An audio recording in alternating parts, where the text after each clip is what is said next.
તો જો આપણે બટેટા હવે તૈયાર થઈ ગયા છે. હવે આપણે નાખી દઈએ બધો મસાલો. ચાલો હવે નાખી દઈશું કોથમરી અને મરચાં.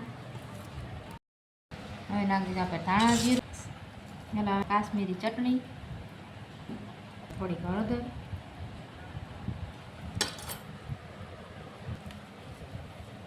હવે થોડો ગરમ મસાલો.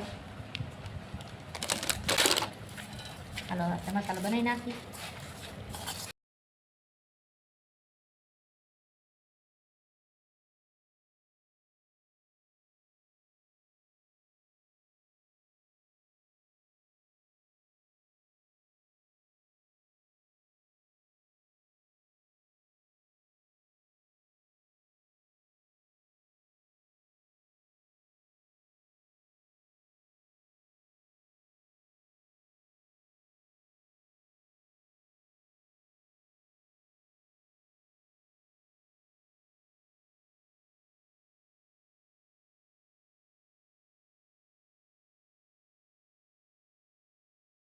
ખાતા હોય અને તીખું ખાતા હોય તો એ પણ ખાંડીને કાંઈનો ભૂકો હોય નાખી દે, પણ આપણે એટલું બધું તીખું નથી ખાતા એટલે આપણે ચટણી થોડી કાશ્મીરી ચટણી નાખીશી.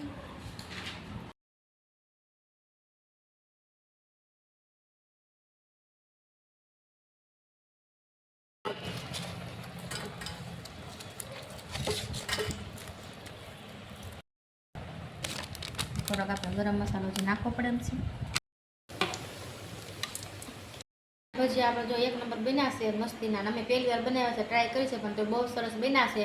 તો તમે બધા એકવાર ટ્રાય કરજો કે કેવા સરસ બને છે, અને અમારા ભજીયા તમને કેવા લાગ્યા તો લાઈક, શેર અને સબસ્ક્રાઈબ કરવાનું ભૂલતા નહીં, ને કોમેન્ટ પણ કરી દેજો. તો હાલો આપણે જો એક ખાણ અહીંયા ઉતરી ગયો છે. હાલો આપણે એક ખાંડ બની ગયો છે. તમે જુઓ તો કેવો સરસ બન્યો છે. જો દેખાતા જ તમને મોઢામાં પાણી આવી જાય.